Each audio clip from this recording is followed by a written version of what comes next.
ఈరోజు కూటమి ప్రభుత్వం ఏర్పాటయ్యి దాదాపు 23 నెలల కాలంలో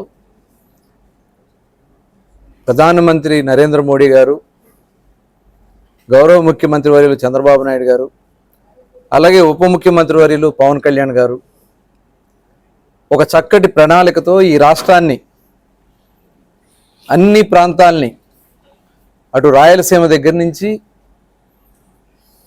ఇటు ఉత్తరాంధ్ర వరకు అన్ని ప్రాంతాలని కూడా అభివృద్ధి చేసుకుంటూ ప్రజలకి ఇచ్చినటువంటి హామీలన్నీ కూడా నిలబెట్టుకుంటూ చేస్తున్నటువంటి పరిపాలన చూసి తట్టుకోలేక వైఎస్ఆర్ పార్టీ నాయకుడు జగన్మోహన్ రెడ్డి విషం కక్కుతా ఉన్నాడు. విషం చిమ్మడం కాదు, కక్కుతున్నాడు. ఇలాంటి వ్యక్తి ఈ రాష్ట్రంలో ఉండకూడదని చెప్పి సాక్షాత్తు రాజశేఖర్ రెడ్డి గారే ఆ రోజున ఈ రాష్ట్రానికి దూరంగా పెట్టి, ఈ రాష్ట్రంలో ఉంటే ఈ క్రిమినల్ మెంటాలిటీతో ఉన్నటువంటి వ్యక్తి వల్ల ఈ రాష్ట్రం ఒక క్రిమినల్ రాష్ట్రంగా మారద్దని చెప్పి, ఒక బీహార్గా, మరో బీహార్గా మారద్దని చెప్పి ఆనాడు సాక్షాత్తు తండ్రి జగన్మోహన్ రెడ్డి గారి తండ్రి గారే రాజశేఖర రెడ్డి గారు ఈ రాష్ట్రంలోకి అడుగు పెట్టొద్దని చెప్పి చెప్పారని రాష్ట్ర ప్రజలందరికీ తెలిసిన విషయం. ఆనాడు సాక్షాత్తు రోసే గారు చెప్పారు, ఈ విషయం విజయమ్మ గారు చెప్పారు అని చెప్పి సాక్షాత్తు రోసే గారే మాట్లాడినటువంటి విధానం మనందరికీ తెలిసినటువంటి విధానం. అంటే ఎంత క్రిమినల్ మనస్తత్వం ఉన్నటువంటి వ్యక్తి కాకపోతే ఇవాళ రాష్ట్రం 5 సంవత్సరాలు, ఆనాడు 14-19 రాష్ట్ర విభజన జరిగి ఇబ్బందుల్లో ఉంటే ప్రాంతాల మధ్యన చిచ్చు పెట్టాడు, కులాల మధ్యన చిచ్చు పెట్టాడు.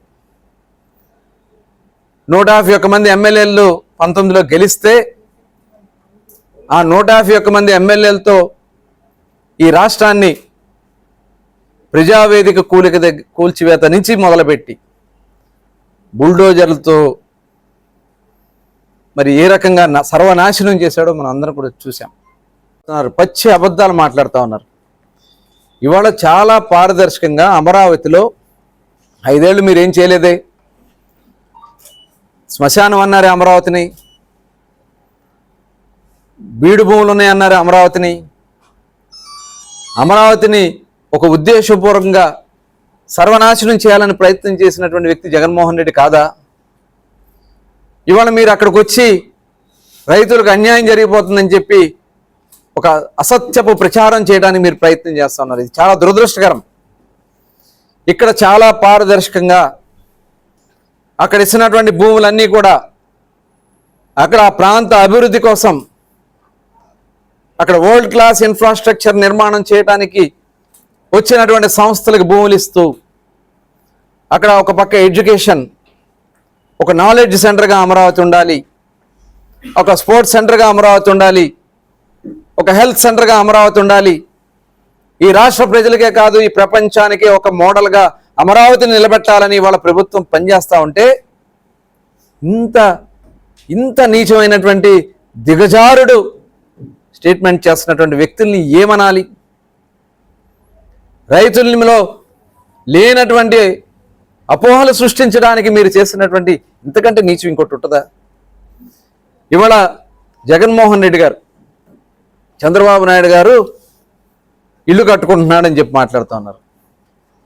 మీ ఇళ్ళ భాగవతం గురించి చెప్పాలంటే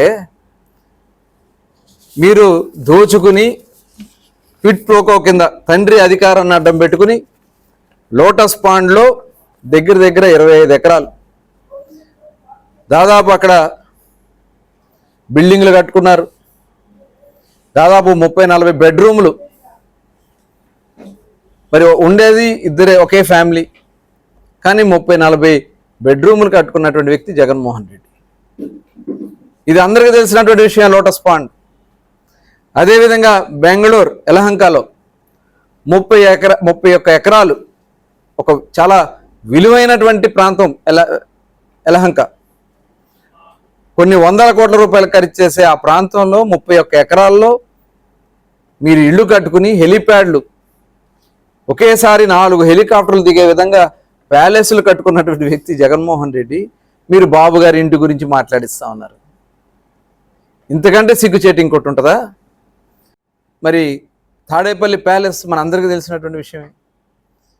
ఏ రకంగా ఆ ప్రాంతంలో ఉన్నటువంటి చుట్టుపక్కల పేదల్ని దౌర్జన్యంగా తరిమేసి రోడ్లు వేసుకుని పేదల భూములు కొట్టేసినటువంటి వ్యక్తి జగన్మోహన్ రెడ్డి తాడేపల్లి ప్యాలెస్ కట్టుకోలేదా? అలాగే పులివెందుల్లో 100 ఎకరాలు మరి ఆ భూములు దోచుకున్నటువంటి వ్యక్తులు మీరు మాట్లాడుతూ ఉంటే నిజంగా హాస్యంగా ఉంది. బాబు గారు అక్కడ ఇల్లు కట్టుకోవడం అది కూడా మీరు చూడలేకపోతా ఉన్నారా? మీకు కడుపు మంట చాలట్లేదా? వైఎస్ఆర్ పార్టీ చేసినటువంటి దోపిడీల్లో సచివాలయాలకి వైఎస్ఆర్సీపీ రంగులు వేసి తొలగించడానికి 3,000 కోట్ల రూపాయలు ప్రజాధనాన్ని దోచిపెట్టింది మీరు కాదా? మీ కాంట్రాక్టర్లకి అవన్నీ కూడా పేద ప్రజల ధనం కాదా? అది 3,000 కోట్ల రూపాయలు. అలాగే సర్వేరాళ్ళ పేరుతో జగన్మోహన్ రెడ్డి బొమ్మలు వేసుకుని 700 కోట్ల రూపాయలు, ఇది వాస్తవం కాదా? ఋషికొండ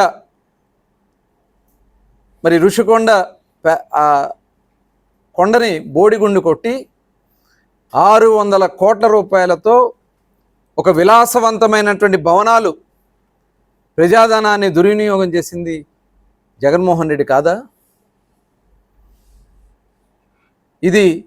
దీనికి మీరు సమాధానం చెప్పగలరా?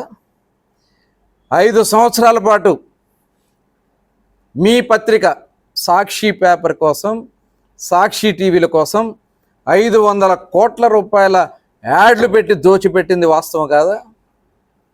దీనికి మీరు సమాధానం చెప్పగలరా? ఇది దోపిడీ కాదా? అలాగే పట్టాదారు పాసు పుస్తకాల మీద మీ బొమ్మలు వేసుకుంటానికి 13 కోట్ల రూపాయలే. తాడేపల్లి ప్యాలెస్ మీ కిటికీలకి, ఆ చుట్టూ ఫెన్సింగ్లకి, రోడ్లకి దగ్గర 15.5 కోట్ల రూపాయలు దోచుకున్నారే. మీ సొంత ప్యాలెస్ అది. ఇంకా చాలా ఉన్నాయి, ఎగ్ పఫ్లు, ఇవన్నీ చెప్పాలంటే ఇవన్నీ చాలా ఉన్నాయి. ఇంత దోపిడీ చేసి మీరు నీతి కౌరులు మాట్లాడుతున్నారు. ఇవాళ గౌరవ ముఖ్యమంత్రి చంద్రబాబు నాయుడు గారు ప్రపంచంలోనే నిర్మాణాలు జరుగుతున్నటువంటి నిర్మాణాలకి పోటీగా వాటికంటే కూడా అప్గ్రేడ్గా ఇవాళ అక్కడ నిర్మాణం చేసి వాళ్ళకంటే కూడా రేటు తక్కువగా, ఎస్ఎఫ్టీకి పక్క దేశాల్లో ఉన్నటువంటి రేట్ల కన్నా కూడా తక్కువ రేటుకే మనం ఇక్కడ నిర్మాణం చేసుకుంటున్నాం. దానికంటే కూడా డబుల్ క్వాలిటీతో, లేటెస్ట్ క్వాలిటీతో, దాదాపు 10 సంవత్సరాల క్రితం ఉన్నటువంటి రేట్ల కన్నా కూడా తక్కువ రేట్లకే ఇవాళ అమరావతిలో నిర్మాణాలు జరుగుతూ ఉంటే మీరు విషం చిమ్ముతారా? అంటే ఈ రాష్ట్రం బాగుపడతాం మీకు ఇష్టం లేదా? ఈ ప్రపంచం మెచ్చినటువంటి తెలుగువారి కోసం నిర్మాణం జరుగుతున్నటువంటి అమరావతి నిర్మాణం చేసుకుంటే మీరు చూడలేరా? ఇంత సిగ్గుచేట, ఇంత కడుపమంట. మీకు కనీసం ప్రతిపక్ష హోదా కూడా ఇవ్వలేదని మీరు కక్ష సాధింపుతో ఈ కార్యక్రమాలు మీరు చేస్తున్నారా?